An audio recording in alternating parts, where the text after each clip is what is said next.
เจริญสุขเจริญพรอกตนญาติโยมทั้งหลายมื้อนี้อาตมาภาพก็ได้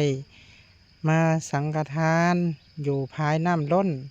ออกตนญาติโยมเพิ่นเฮ็ดสังฆทานพาเข้าแต่ละปี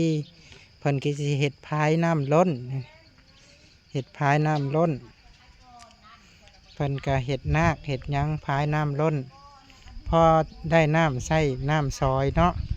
เป็นฤดูฝนนี่สิเป็นน้ำต้นตาดงามคักเด้อออกตนญาติโยมเป็นน้ำต้นตาดถ้าผู้ใดอยู่หน้าใกล้นี่มาลิ่นยามฝนแบ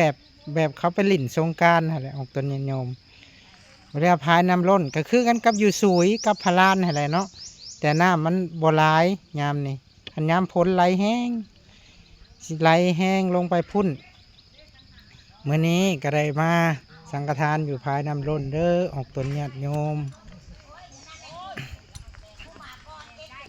อเมริกาคณะออกตนญาติโยมเพิ่นก็ได้ครอบเจ้าถิ่นเจ้าฐานที่บ่อนมาสังฆทานอยู่ภายน้ำล้นแต่พ้นไอ้ต้อยเด้อบ่ให้มาแต่งมาแรงแล้วบ่ให้มีลมมันมีแต่พ้นไอ้ต้อยหาพาหูมาละบ้าน พวกกระทงแล้วบัดนี้เนาะ